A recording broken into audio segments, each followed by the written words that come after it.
আসসালামু আলাইকুম। আজকে রান্না করব খুবই সহজ একটি রান্না।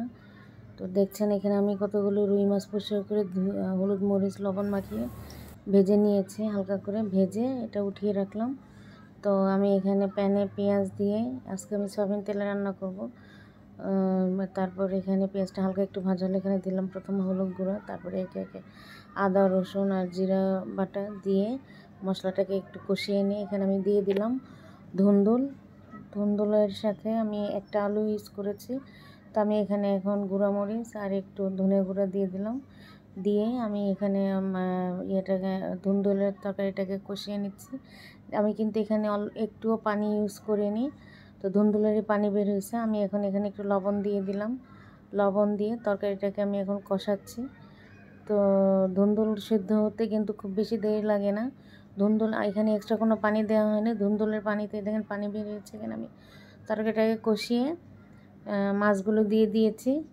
তারপর সামান্য একটু মাছ যে পাত্রতে রেখেছিলাম সেই পাত্রটা হালকা একটু ধুয়ে ওই পানিটা দিয়েছি, দিয়ে ঢেকে দিয়েছিলাম। এখন দেখেন ধুন্দুলের তরকারিটা হতে খুব বেশি সময় লাগে না, চটজলদি রান্না করা যায়। ধুন্দুলের তরকারিটা মজাও লাগে রুই মাছ দিয়ে। আমি এখানে এখন জিরার গুঁড়া দিয়ে দিলাম, দিয়ে আমি হালকা একটু নাড়া দিব এখন।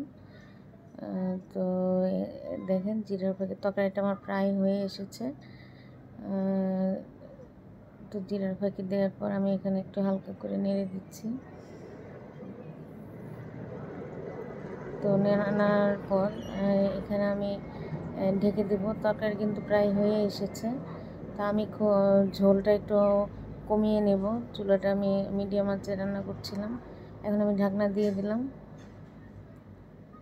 ঢাকনা উঠিয়ে দেখেন আমার তরকারির কালার খুব তাড়াতাড়ি অল্প সময়ের মধ্যে রান্না করতে চাইলে। এখন হঠাৎ করে আবার গরম পড়েছে, কখনো ঠান্ডা লাগছে কখনো গরম। এই অবস্থায় এই পাতলা ঝোলের তরকারিগুলো খাবারের মেনুতে রাখলে শরীর স্বাস্থ্য দুটোই ভালো থাকবে। আমার তরকারি ফাইনাল কালার হয়ে গেছে, আমার তরকারি মাখা মাখা ঝোল।